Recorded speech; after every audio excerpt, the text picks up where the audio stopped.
Hey,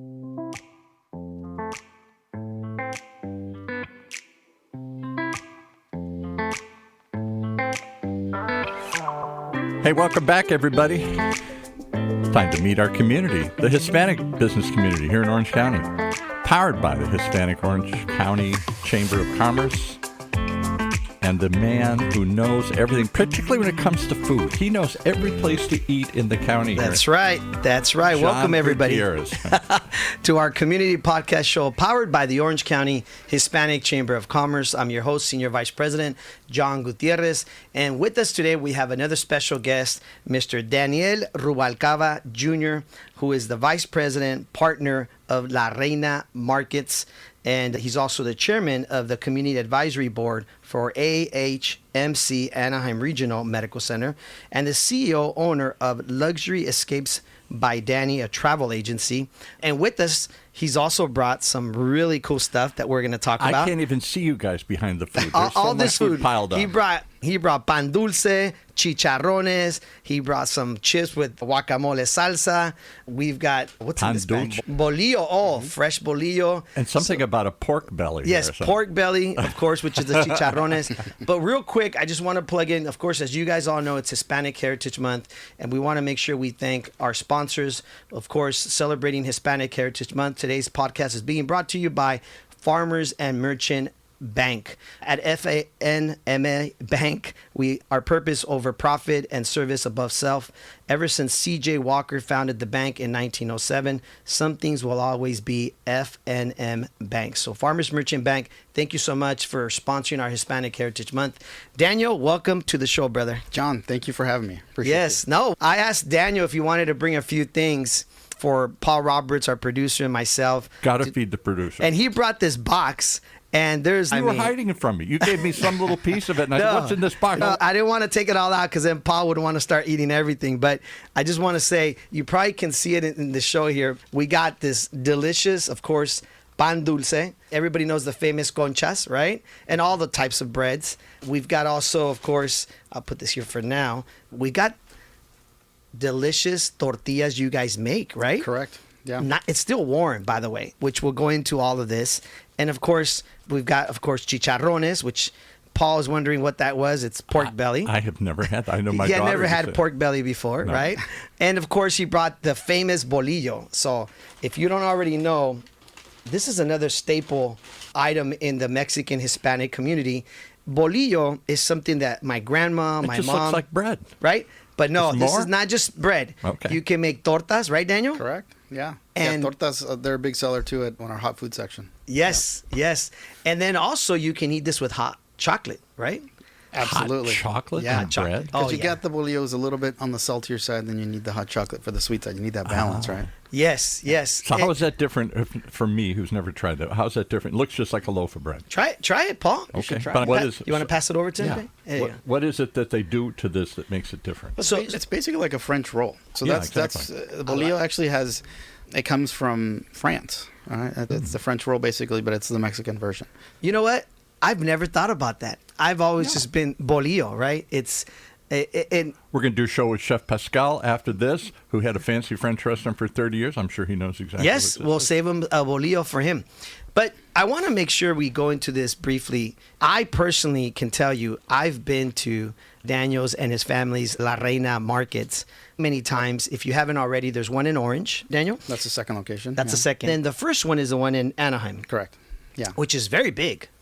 Yeah, it's a good size. It's a little bit bigger than the orange one. Basically the same layout, though. We have the same layout, meat department, bakery, make our tortillas there, and then the hot food kitchen. Can I give you one little quick impression here? So I'm familiar with going to New Orleans. You get French bakeries and all this stuff here. And until I went there, I thought, what's the big deal with a bakery? I'm just used to eating Wonder Bread from or whatever, basic bread from the supermarket. This is incredible. This bread how do you describe it? So for those of you watching live, it's soft. It's got a hard crust to it, but it's soft inside and everything. He's enjoying the bolillo while I'm having the concha. Daniel here's probably just looking at what's going on. This is what happens when you bring all this good food. This is no big deal for him. I do eat it every day, and that's what kills my diet, unfortunately. Yeah. You can't have a diet at La Reina. And by the way, I always want to say La Reina Meat Markets because we go there often to buy fresh meat for our carne asadas. And so I want to get into the story of yourself, your family, just how it all started, so we can share with our listeners, our viewers. I think it's important as listeners and viewers that you hear this amazing story of family entrepreneurship. And how many years has it been? Let's see, started in 1982, the Anaheim store. Yeah, wow. So 43 years. 43 years. Yeah. Tell us a story. Yeah, I'll get into it. It has to start probably with my dad. I can go even before that with my grandpa when he came over here, worked as a recital program. And my dad was the youngest of 5, and so he was the last one to leave his town. He's from a little ranch called La Estancia, which is outside of Yahualica in Jalisco. And he was the last one to come over here with my grandma, and about 15, 16 years old. All my uncles were already working. A couple of them had businesses, so he came in behind the 8 ball, right? Wanted to engage right away in working and learning, and he enrolled at Anaheim High School. Took night school to learn some English, took shop, worked as a mechanic for a little bit. Then he got into the restaurant business, worked as dishwasher. There's a restaurant, I'm not sure if you recall, Mr. Stock's in Anaheim. So that was famous, yeah. Very up by famous the stadium, yeah. Very high-end restaurant. Paul knows about it. I didn't know about it. I used to go there. I loved it. Yeah, very high-end restaurant, and he started there as a dishwasher, and little by little kind of moved up the ranks. Ended up running that restaurant for a number of years, making very good money.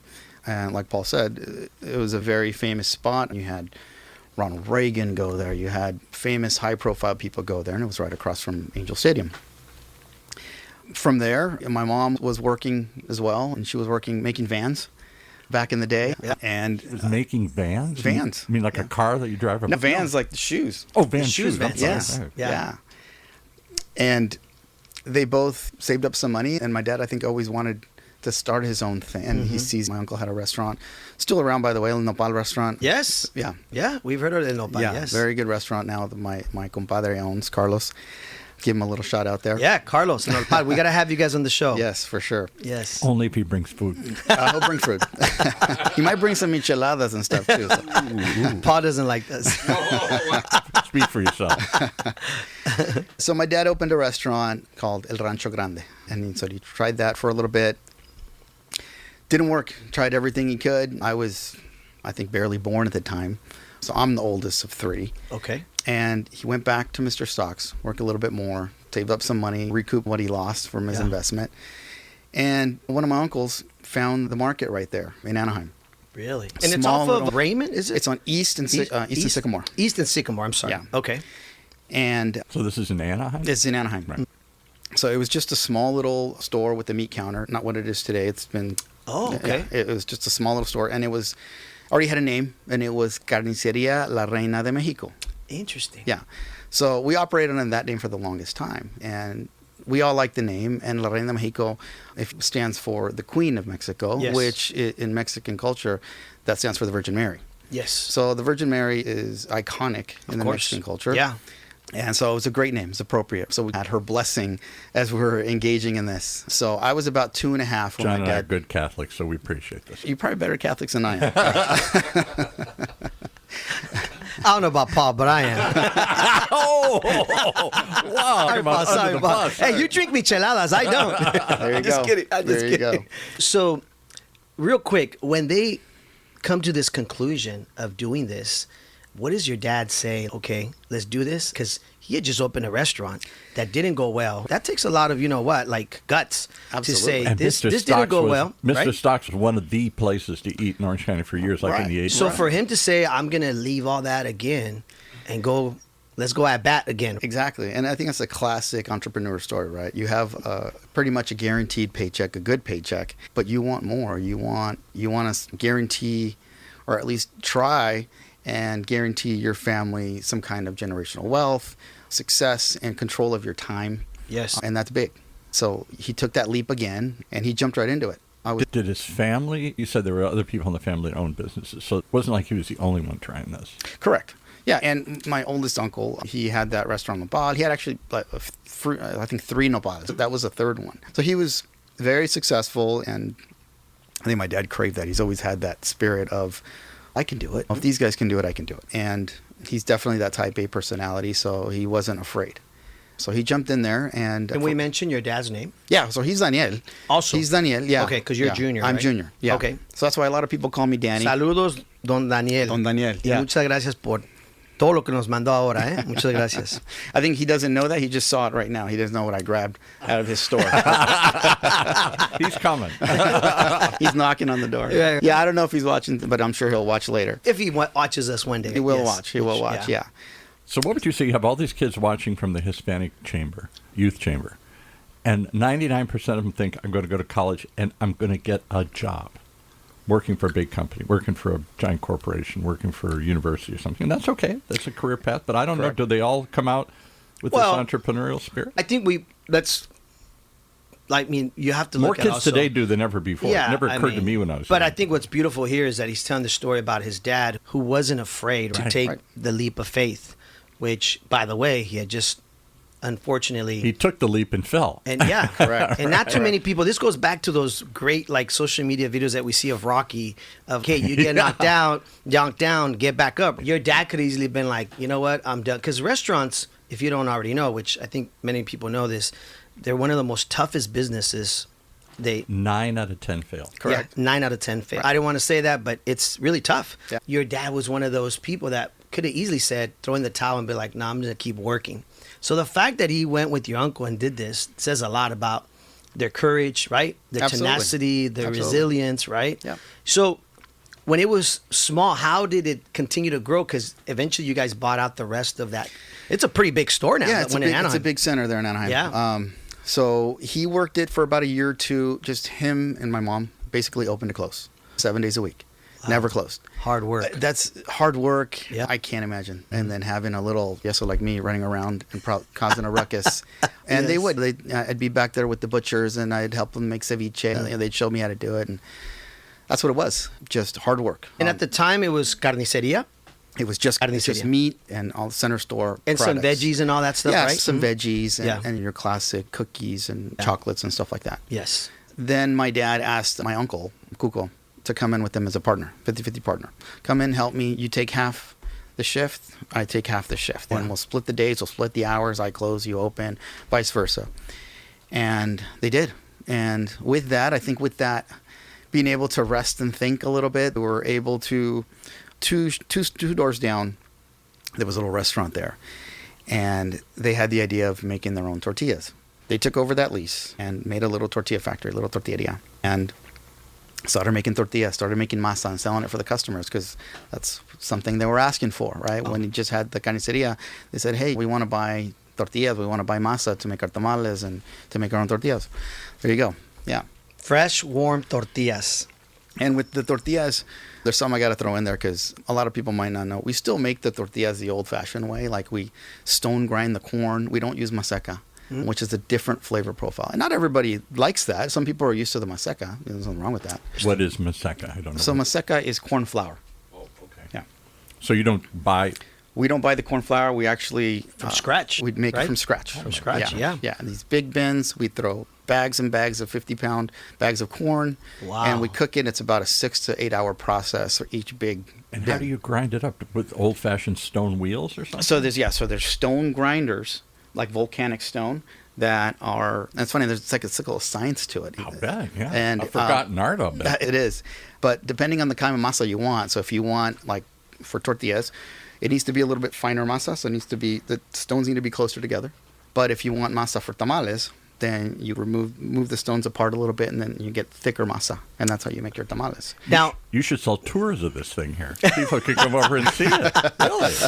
The interesting thing is, I often buy not just your tortillas, but also your chips, because you guys have really good guacamole. And really good guacamole salsa. And of course, we could break it out and try some of it right now if you want. Paul just wants to keep eating it. How are we going to do the interview with food in our mouth, Paul? We only got 30 minutes. Eating. We got 15 minutes. Paul's not even that shy. He can have some. No, he'll be making all the noise over there while we're trying to do the interview. And so, to the point of these chips come from the tortillas that are made this traditional way. Correct. No wonder these chips are so good. So they're not just any bag of chips that we buy like at any store. There's a whole deep process. Correct. Wow, that's good to know. It's a very time-consuming process, but Yes. to me, it's just that flavor is a little bit different. Yeah, you get that traditional flavor. So many people can just say, I just go buy a bag of chips, whatever. That's the difference. I think people don't understand that when you walk into La Reina, it's like you're walking into an experience. I was sharing this with Daniel earlier and Paul before the show, that as I walk into the one in Orange, I already know my routine. I'm going to get the carne asada that we're going to make. So I'll get a couple pounds of that. They also have queso fresco, which my mom loves. Queso cotija, right? They even have Oaxaca crema that is delicious. That Oaxaca crema, which, by the way, many of you guys see me all the time posting my tacos that my wife makes. And what is Oaxaca crema? It's just you put on? Delicious cream. That sour cream. But this is not like other sour cream. This is special, delicious. No, the flavor is, It's I'm a different telling you, flavor it's a profile different for flavor. sure. Yeah. And so you have this carniceria section, but then I turn the corner and I'm like getting the drinks. You got traditional jarritos, right? Cold drinks. One of the things I love that you guys have, which I had to quit drinking soda, but I used to love the squirt, the Mexican in that bottle. Yeah. Oh, brother. That is the best squirt ever. They use real sugar in that. I don't know what they use, but the bottle with that squirt is just a different. And of course, you have the Mexican Coca-Cola, which some people love nowadays, right? Because it's all natural sugar. The cane sugar. Right. And then I turn the corner and I'm getting in the aisles things that my mom wants, like her favorite cookies, right? Then I turn around the other way and you have a section where you're making food for to go. And my wife loves the chile verde, cuerito stuff that you have there, right? Yep. And you can take rice and beans with you, a plate to go. And I'm sure you have other stuff like tortas and tacos, right? We do, yeah. Tacos, burritos. We have pollo rostizados. So it's not just shelves of stuff like I'm used to at most stores. It's just aisles. It's an experience, is what I'm trying to tell you, Paul. I get it. You gotta go. You gotta go, Paul. You know, I would love Daniel will give you a tour. Absolutely. Only if I see the stone grinder here. And then the other thing is, I love that. Of course, you walk towards, depending on which one you're at. I walk towards the back and the one in Orange, and you have all your fruits and vegetables that are fresh. You got your aguacates. We're talking about nopales, one of the big products for now that people are buying. Yeah, nopales is a big thing, and That's one of the cactus. It's a cactus, yeah. Yes, cactus. And it's, I don't know if there's a big health kick right now, but it's kind of a resurgence of nopales right now. And we actually have a ranch out in Riverside, and we grow nopales, and we take a lot of them to the store. You're kidding me? No. So these are natural, family-owned, organic Unless we nopales. run out, and then obviously we got to buy some. But how do they get all the needles off? Do they burn them off, or do they pick them off, or how do you get all It's a very meticulous process, yeah. A lot of patience. And the other thing that I think people don't understand sometimes is that growing up as a kid as being, of course, Hispanic Heritage Month, being Latino, there's certain things that my mom will say to me that she needs to make something, or my wife when she's making birria. I need these type of chiles. Chiles, what is it that they use for the birria? The chiles. You got to ask my wife for that one. I'm not trying to remember. In the house. My wife's probably right now listening going, how do you not remember the name? But there's certain things that you may not find in other stores that you're going to find at your stores. And that is the chayotes, to make a caldo de res. I can't even tell you what chayote is in English, but I know that my mom's like, bring me this and this. I already know that when I go to your market, that's the kind of stuff I'm going to find. Yes, the pan dulce is there. Fresh tortillas, right? Chicharrones. So that's what I mean about the experience. Absolutely. And a lot of it is the smells, right? You walk in and you can smell the bakery. You can smell the bolillos coming out, or the chicharrones being made, or the chickens. Everything is about the scents. Do you do little samples and stuff like they do? No, there's no sampling. It's not Costco, Paul. It's not Costco. Okay. So I go to Costco, exactly. Paul wants samples. This is not Costco, Paul. This is not. Hey, you buy, you pay, you got to try it. Okay. We're old-fashioned in every sense. Hey, next thing he's going to want shots of tequila by the counter, right? Why not? Yeah. You know, that actually we do sample sometimes. So. See, there you go. Our vendors are sometimes gracious enough to give us bottles to sample. So That is awesome. Yeah. That is awesome. Call me when you got one of those. Absolutely. So your dad and your family open up Anaheim. When does Orange come about? When does that happen? Okay, so after the tortilleria opens up, then the next space opens up too, and then that's when the bakery goes in, right? Oh, the bakery. So little by little, you're adding components. Adding components, and then... And a bakery is something I don't remember, but when a kid, there were bakeries where you went and got a real cake made, or you got real fresh bread done, like a French bakery or something here. I can't think of two. I know there's some, and there's some popular ones and big ones out, but that seems to be a resurgent where people will pay to get fresh baked goods? Absolutely. So if you were to ask me what our two biggest items are Right. in our market, and it's our bakery and our meat department. See, there you And go. it's by far. Really? Yep. Bakery is that popular? Bakery is that big. Wow. Yeah. We've gotten... That's what I'm seeing. The chef Pascal comes in and talks. Yeah. People are suddenly, for a while, they didn't pay for baked goods. They would just go get the prepackaged or pre-made stuff or the frozen stuff and make it themselves. Then there was a move towards making stuff at I your can't home with stop bread eating makers. this concha, by the way. Oh, go And for I it. want to apologize to our listeners if you could hear me chewing this delicious concha you brought me. I'm a sucker for Go this for stuff. it. Go for it. Paul, you want another one? I'm still working on this one. You want some more pan dulce? We got got a more bunch here. right here. I I want to got try some some of those orejas. chips. That's what I want to try. And some of the salsa. That's my son's favorite right there, the mantecada. Take that one out. Let's show people. Hold that up. These they look like little look at that. cupcakes. Yeah, little cupcake. But they are so good. You want to try one of those, Paul? Yeah. That one is a lot of people's favorite. Are these all based on other I don't know, does Spain have a big baking tradition? I know France does, and I know the French culture got meshed together when the French were involved in Mexico for a while and got kicked out and all You're this getting stuff too there. deep, Paul. I know, but eat concha. Eat but the I'm bread. trying to say, in Mexican culture, is there a big baking heritage? There is, especially with the sweetbread. That's what I was tasting. Yeah, That was yeah. really good. The conchas, the mantecadas, to me, those are the big... Let's just be real. Yeah. Us Latinos love sweets. We do. They just We do. call it what it is. Okay. I have a sweet tooth. Me too. Yeah, I do too. My mom has a sweet tooth. I bring pan dulce. It's hard to say no, right? Like you got your cafecito or you got your hot chocolate, or like when we were growing up, the Mexican hot chocolate, abuelita, right? Yeah, Which you guys sell at your we store. do. We right? do. I've seen it there. We Hmm? do. This little cupcake is very sweet and very You tasty. even have churros in your. I don't know if all the stores, both stores have it or whatever, but I know the one in Orange has. We do. Right. So normally our baker will make them on Sunday mornings. We get a lot of people that go in on Sunday mornings just for the fresh churros. Really? Yeah. Because they already know. Yeah. Oh, interesting. Yeah. I'm going to ask you a business question. Is it hard to run a bakery because you have to predict each day how much to bake? And if it doesn't last, you can't keep it for a week or a month or whatever like you can a loaf Paul, of the bread. bread will run out.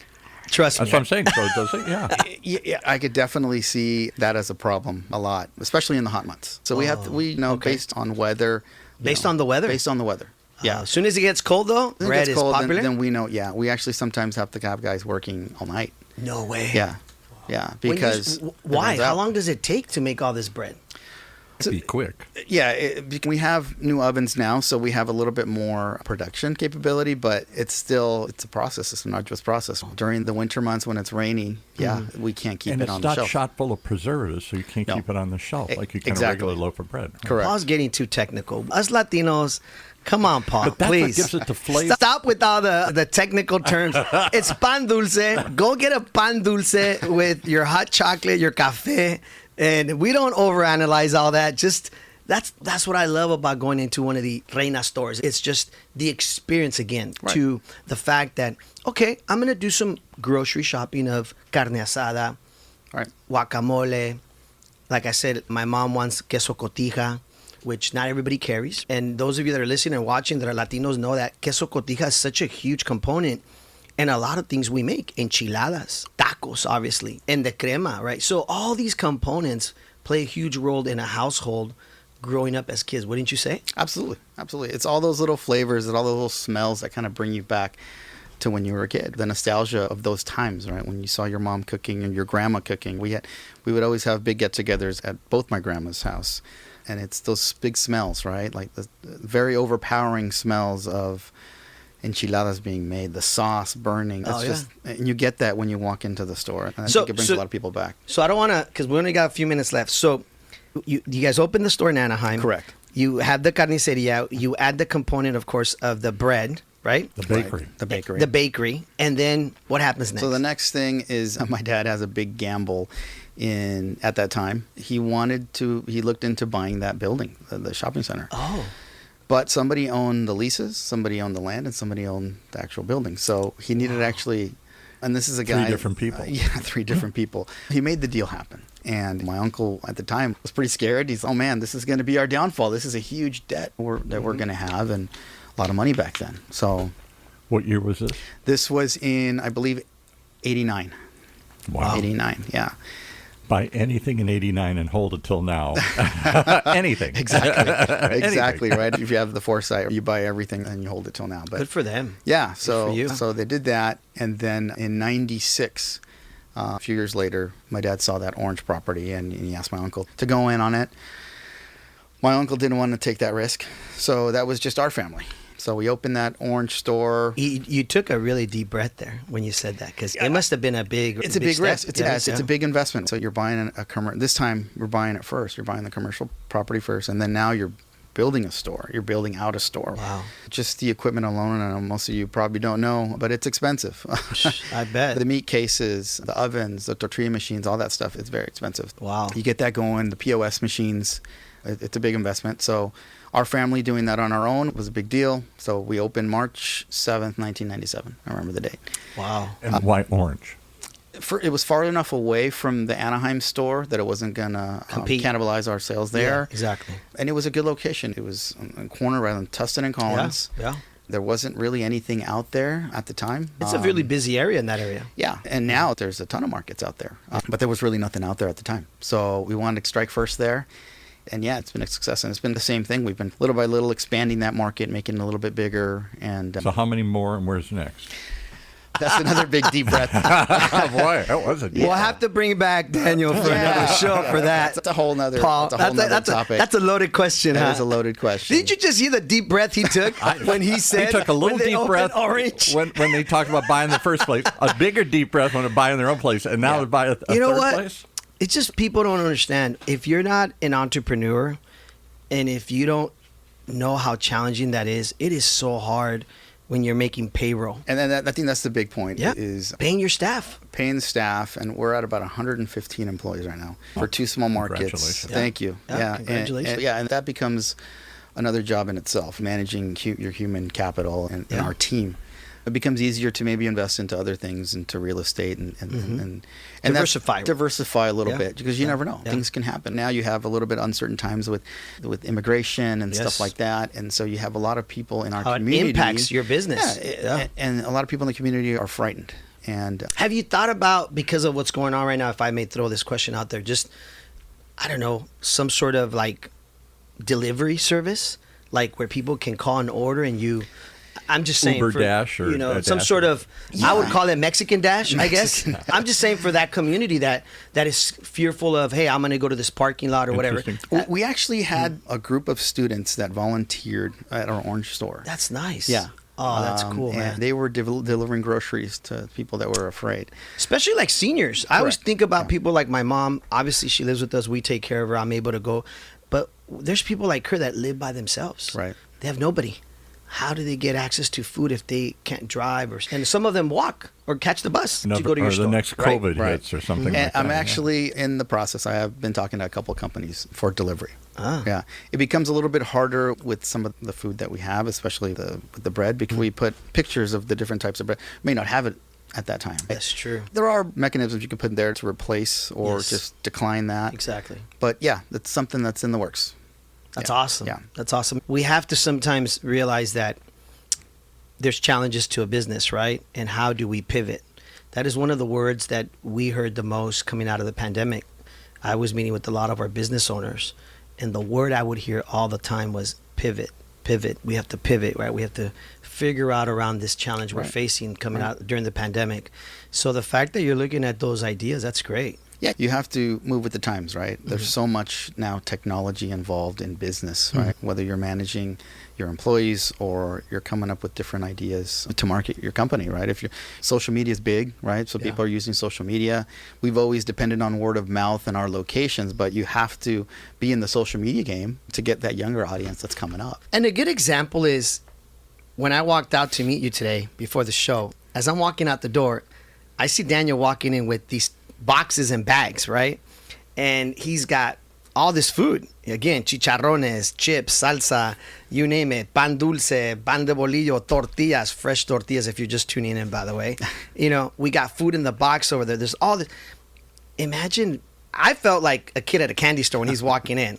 And then Edna and Ruben, who are part of our chamber, were also obviously enjoying some of this upstairs. And then we come into Paul over here, and Paul's like, what'd you bring? And he's like a kid at a candy store. So my point to you is... It's a party. Thank you. The experience, the party, the experience of all these flavors. That's probably how somebody at a home feels if you deliver this. Interesting. We just felt that. when you got here. Are you offering to go in with them and invest? Let's do it. Raising an what are we calling it? Mexican Uber? Yeah, Mexican Uber. We're looking for some seed investment here. Latino Uber, launch on Hispanic Heritage Month. There you go. There you go. No, I just want to say, Daniel, I know we've run out of time, and I'm sorry because Paul kept eating and talking. My fault. I just want to say congratulations, man. To your father, to your family, to you, obviously to your mother, everybody that puts in, and the hardworking employees and staff, right? Absolutely. All you are the type of stories people. that power this community, power this story, power this country. Came in very modest means, and look what you've built. Amazing. Yeah. Amazing. Yeah, it's amazing. It's such a cool thing to be able to work with your family, and it's not easy. And I know people talk about that all the time, the challenges of working in a family business. I work alongside my brother Oscar, my sister Roxana, my wife Monica. She helps in the business as well, and then my mom and dad, Daniel y Amalia. Do you see it going into a third or fourth generation?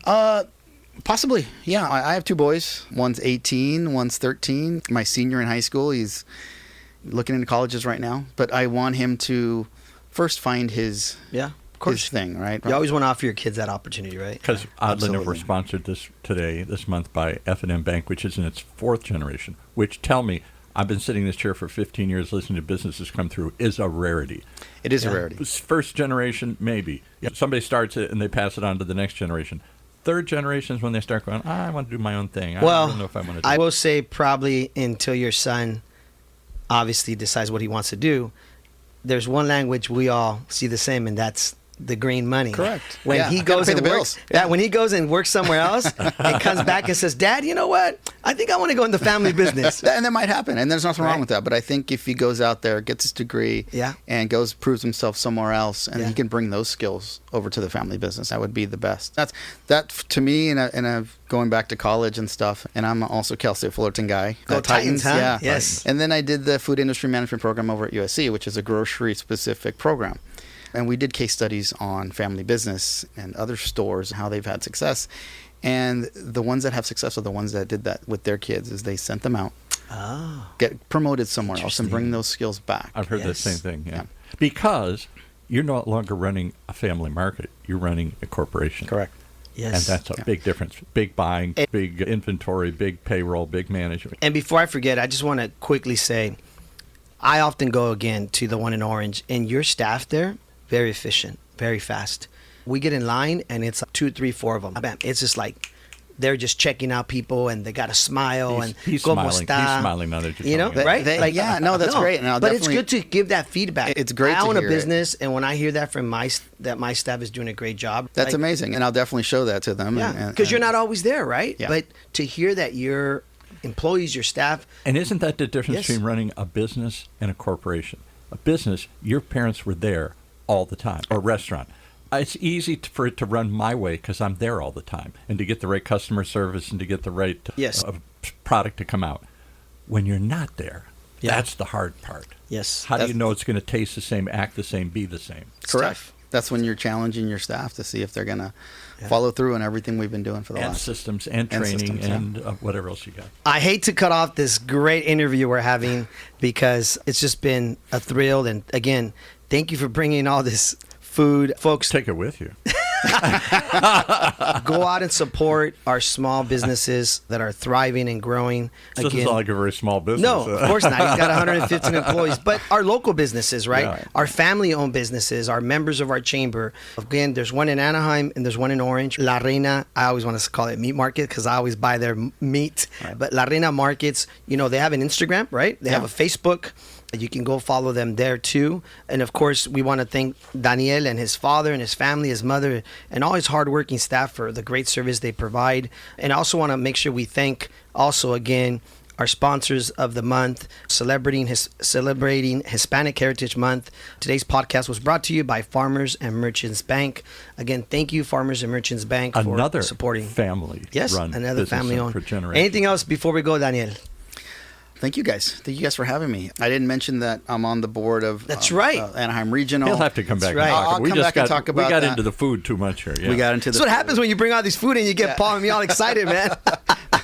Yeah, we'll talk about that another time. And then I started a travel company because my wife and I love to travel. Because you didn't have anything else to do the rest of the day here? You just needed... You have some, is it like Airbnbs? I saw some stuff on your... Yeah, we have a cabin up in Running Springs, which actually, it was an Airbnb, but now it's being rented long term. Nice. But yeah, it's, again... It's got all these cool video games. I saw that. All these cool. Those were my idea, obviously. And I looked at the hashtag. Got Pac-Man and everything in there. And the hashtag says @luxury escapes. Yes. So this isn't just a little overnight stay. Again, diversifying as an entrepreneur. Yeah, right? Yeah, because I have a passion for travel, and I think that's the best way to educate yourself and your kids is going out and seeing the world. Yes. And I want to give a quick shout out to our friend Jose from Lode Cafe, who introduced us. Absolutely. That's how we met at his ribbon cutting grand opening. That's right. So thank you, Jose. Thank you. Yes, for introducing and us. now our two boys are actually playing on the same club basketball team. So nice. We Thank you so much, brother, for being John, here. thank you. Congratulations. Thank you for all the food. Folks, there you have it.